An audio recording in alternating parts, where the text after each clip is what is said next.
What is going on, everyone? Badger here. Should have liked it up and let's get into this. Concord was really taken from us too soon. I actually sort of feel bad in hindsight. Not really. I feel bad that we lost the ability to still talk about it.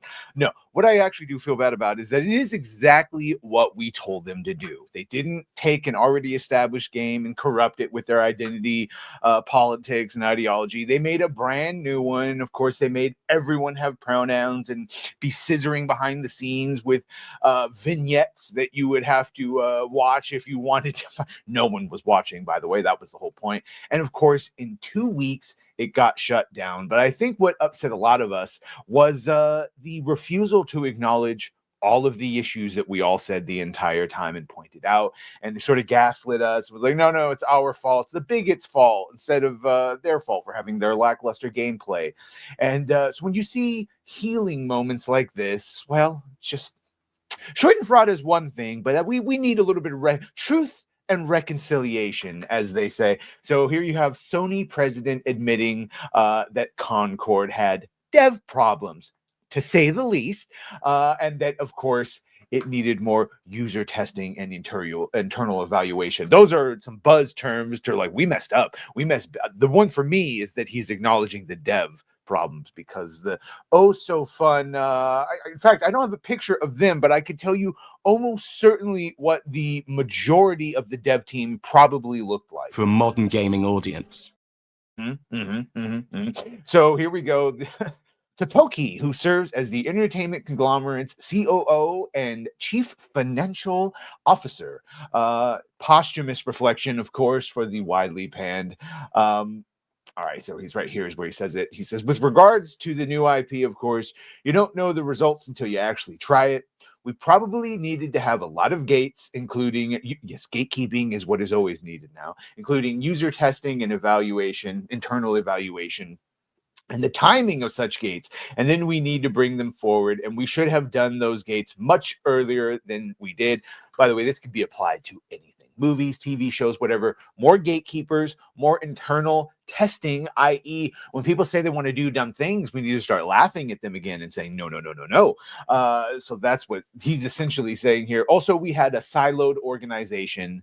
In other words, the company's various divisions and studios all operate independently from each other. Right. So they had a group of ideologically possessed, no responsibility to the art, no hold fiduciary responsibilities to the company or anyone. All they wanted to do was insert giggity their thoughts and views on current climate stuff. I mean, the climate of current issues, probably climate stuff too. And that was a great detriment to everyone else, unfortunately.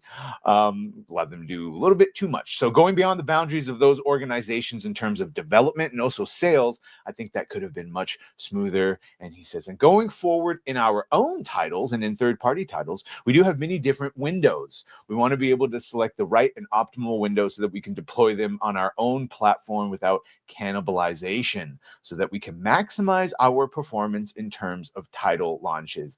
Yeah. Putting a bow on his colleague, and this is the fun one. I also think when you frame it this way, we launched 2 live service games this year.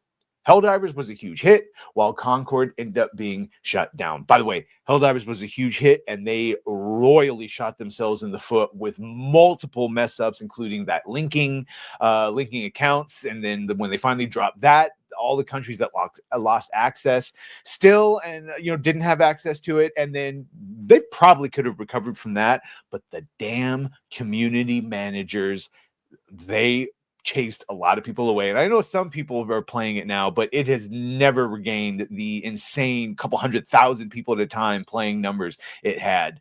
And that's just could show you what the devs and or a rogue community managers can do. And so hopefully, I believe they say right here, we intend to share the lessons we learned from our successes and failures across our studios, including in the area of title development management, community managers, as well as processes of continually adding expanded content and scaling the service after its release so as to strengthen our development management system. And we all know how that worked out for them.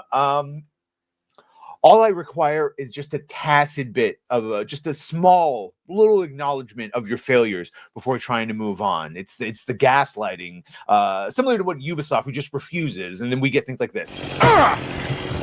That's a lot of damage. How about a little more? Yeah, so we'll see you in February for Assassin's Creed Shadows. Concord, goodbye. And is anyone still playing Helldivers? Not you, Tech Rat. You're going to say yes. I know you are. Sorry. I just can't bring myself to go back. Anyway, let me know what you think. Be sure to like, share, and sub. If you have done that, thank you. If you're going to do that, thank you. Well, bye.